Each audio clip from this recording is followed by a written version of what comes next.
everybody and welcome back to another video. I'm SocietySucks and today I'm checking out why did France get so much of Africa by History Matters. Obviously, Africa was colonized by a bunch of different nations, but I believe that France got the most. So let's see exactly why they got so much.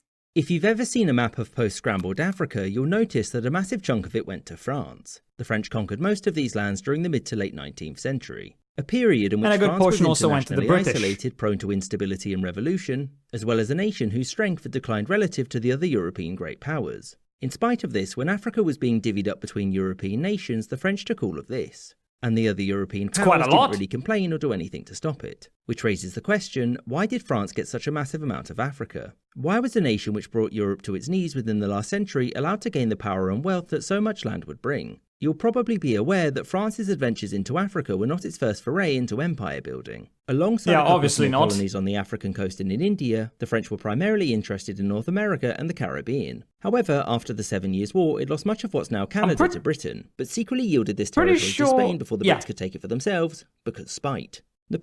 I'm pretty sure Napoleon sold it to the Americans. He would soon get it back briefly so he could sell it to the United States just in time to watch as Haiti broke away. Now, Napoleon preferred to keep his conquest confined to Europe, which was met with some resistance. And as you'll know, he eventually lost, was ousted, made himself unousted, lost again, and was shipped off to Ascension Island here, where he would remain for the rest of his life. Needless to say, the whole conquering your neighbours, carving up their kingdoms and forcing their elites to flee or adopt a new system of government didn't endear France to the rest of Europe. And whilst Napoleon had been replaced by a revived Bourbon monarchy and some of France's overseas territories had been returned to it, its neighbours were fully aware of just how powerful France could get in the right circumstances. As a result, in the years following Napoleon's defeat, France was routinely sidelined. And when it did get involved with other great powers, efforts were made to make sure that it didn't stand to gain too much. So that it doesn't get too much. The semi-united front they didn't want to risk it again. Powers didn't take long to crack.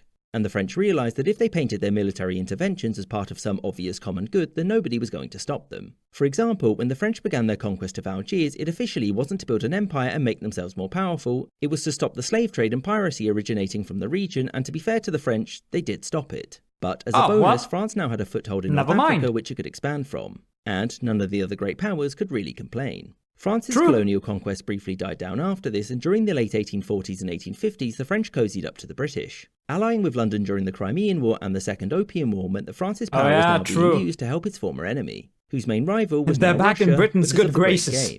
And so the British weren't feeling threatened by France increasing the size of its empire. With this, France, now ruled by Emperor Napoleon III, engaged in some more empire building. The conquest of Algeria slowly plodded along, and Napoleon was quick to remind the other powers that he didn't want to expand the French Empire in Europe, which certainly helped to calm things down just in Africa. Furthermore, Napoleon III began the conquest of Vietnam and what would later become French Indochina, which was done for pretty much the same reasons as any other European I was not aware that they conquered Vietnam. France wanted resources to extract that it couldn't get in France, people to tax and use for labour and military service. It wanted captured markets to sell its products to, and for Vietnam in particular, it meant that France could have a permanent presence in East Asia that would grant it easy access to China. Another important reason was obviously that of proselytization. The British and the Dutch were spreading Protestantism, the Russians were spreading Eastern Orthodoxy, and whilst both Spain and Portugal were Catholic, their power had waned so much that in the eyes of France it was left to them to spread Catholicism to these places, whether they wanted it or not.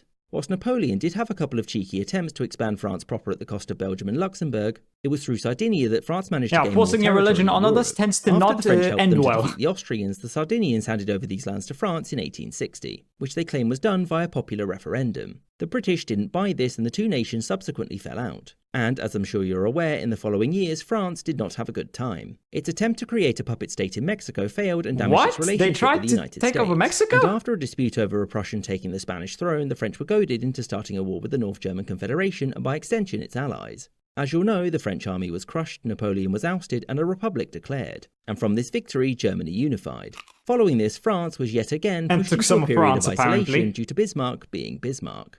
For France's new leaders, they had one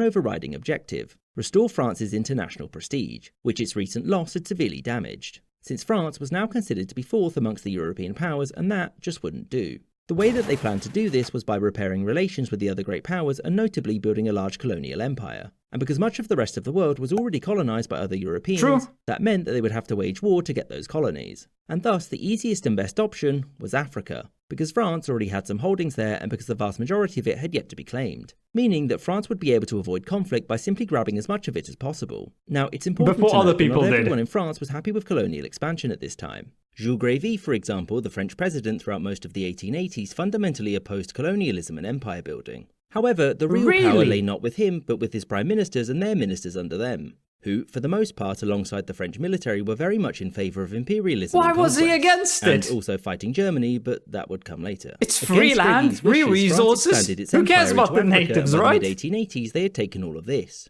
Obviously, this sudden surge of interest in Africa meant that when rival claims overlapped, there was a risk of war, which is why German Chancellor and world champion of smiling Otto von Bismarck called the Berlin Conference in 1884, not to be confused with the previous 1878 Berlin Congress, which was held to figure out what Bulgaria is. The conference was meant to lay the ground rules for the scramble for Africa to avoid bloodshed. Of Europeans, that is, not you guys. There's a common You can kill the natives, just not each other. The continent and draw new borders, but this mostly wasn't the case. They all agreed that the main reason that they'd set up African colonies was to totally end that slave trade. And if, as a result of said compassion, some of them just happened to become insanely wealthy, well, that was a side effect that they would have to come to terms with. Now, whilst I am being a bit snide, it's important to note that the Europeans did effectively end the slave trade in Africa by the early 1910s. The conference also guaranteed these lands to King Leopold of Belgium in order to avoid conflict between Britain, France and Germany, thus leading to the nightmare that was the Congo Free State. But perhaps most importantly, it was agreed that in order to claim an area you actually had to hold some influence there. Essentially flags, vassals and soldiers. This was mostly to stop other nations from just claiming everything in the interior like the Spanish and Portuguese had done previously. But in practice it largely meant that the smaller states... the frickin' Portuguese and the Spanish. Let's just split the world in half between the two of us. I'm sure nobody else will mind and respect those claims. Were essentially priced out of participating in any significant way. So with that settled, it was off to the races, and the French were very quick to pounce. And during this time, the French people's opinion on empire was mixed. For example, Jules Ferry, the Prime Minister, was forced out of office in 1885 due to popular discontent over his waging excessive wars of conquest, with many people believing that French young men were being sacrificed in Vietnam and China for either negligible gains or for businesses to make even greater profits. Opposition to colonial wars didn't just come from the liberal side of French politics either. Some hardline conservatives and nationalists were worried that focusing on overseas empire building would detract from what should be France's primary goal: killing Germans, as a means of allowing France to regain Alsace-Lorraine. That said, there was greater support for the killing Germans wouldn't have ended well. Mostly because it was viewed through the romantic lens of ending slavery, deposing despots and saving souls through religious conversions. And also, barring disease, the wars were often quicker and simpler than those in Asia, which was an easier sell. So what about opposition to French expansion from other scramblers? At this point, Portugal and Spain were too weak to prevent France's expansion, whereas Germany wasn't able to effectively project enough power into and across Africa. Also, Wilhelm II, Germany's brand new emperor, had decided to fire Bismarck, meaning that the German Empire's diplomatic talents were severely reduced.